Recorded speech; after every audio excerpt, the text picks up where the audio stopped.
there's a specific challenge among a lot of smart people that I've met, a lot of smart students. You mean Korean students, right? Absolutely. Right. They have a challenge moving from one stage of making sentences that are technically correct into making sentences that feel fluid. Exactly. It's something that really helps from your books. There's a theory of lexical chunking. Wow. So expressions like those, with all the situational examples in the books, should give learners some confidence. Right.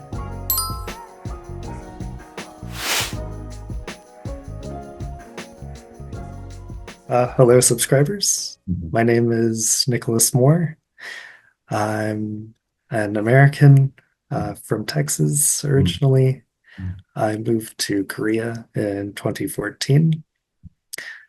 I've been working in Korea for 10 years now. Just celebrated my 10-year anniversary in Korea. Wow, this calls for a party. I don't want to think about it sometimes. It's been that long, really. I also met my wife here in Korea. We've been married for 8 years. Now I live in Mapo, near Daniel. Exactly. And within walking distance. You're right over there. You're right over there. Right, and I'm very happy in my job as a professor at a university in Pocheon. Yeah, it's a shame we live so close, right? But still haven't managed to make time to get together, even for coffee, let alone dinner, right? Yeah, it really is a shame. You'd think we'd manage to get coffee at least once in a while, because we're practically neighbors. Right? You're over there, right? Right. We both live in Mapo, right? Right. But, I guess we're both in high demand these days. In high demand. I love that expression. We are in high demand. I'm really happy. I actually have got some questions for you. I mean, as the final editor of my books. So what would you say it is that sets my books materials apart from everything else at the bookstore? It's a good question, and I think an easy one. Okay, first, I think one thing that really sets your books apart is that you capture expressions that are very authentic, but they're true to life, but they're also often overlooked.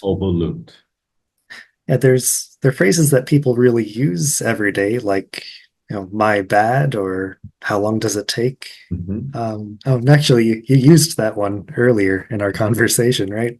So expressions like those, with all the situational examples in the books, should give learners some confidence. Right. They really need. It's clear.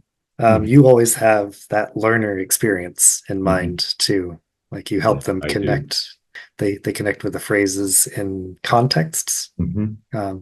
I've learned in all of my education experience that context is important, but you also don't overload them with complicated explanations. Some people might do that to try to make themselves look really good and smart. There's also something about the flow of your material, the way you organize each topic. You let beginners get comfortable at first. You have an explanation in Korean. I'm sure it's very efficient and effective. And then they see some short examples. And then you round out these chapters with longer examples. And then at the end, you add a little bit something extra, some special hints at the end. And I'm amazed. I think there's a real art to planning out a balanced book chapter like that. Real art. Yeah, that's very nice of you to say. And on to my, next question. What do you think make English especially challenging and tricky for Korean learners? And despite studying English for so long, many people out there think that putting together natural sounding sentences or becoming fluent for that matter still feels out of reach. That's really frustrating, to be honest. Right. Yeah, and it's a real struggle too. It's a genuine worry. Very few people become as fluent as, say, you. But I can relate this back to my experience, if I may, of speaking English as an American. So I actually was not very good at speaking for a long time when I was young.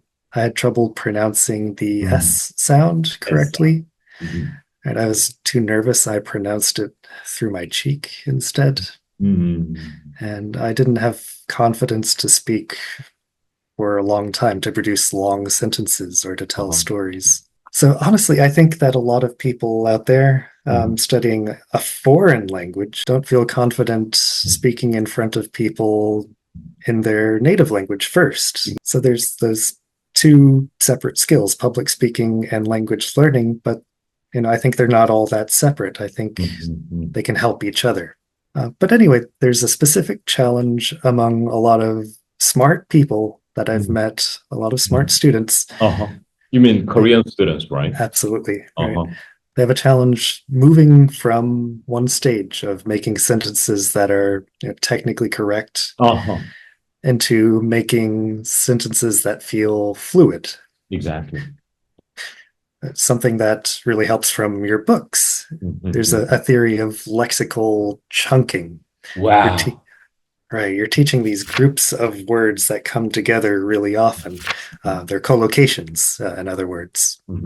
These chunks, these phrases that you teach and focus on, they should be ready to use in their mental toolbox after reading the book. In my experience, teaching and learning, becoming familiar with phrasal verbs can really help with fluency, especially for learners, so-called intermediate plateau. I think we are probably on the same page here. Yeah. Right. I think they're really important too. I absolutely agree with you about phrasal verbs. It's an area that many intermediate level learners put off. So I like to remind students that there are lots of, frankly, dumb native speakers that still, they have mastered phrasal verbs. So that means that these smart students of ours, they can definitely learn them too. It's just a matter of committing to practice. Yeah, I see where you're coming from. I definitely see where you're coming from.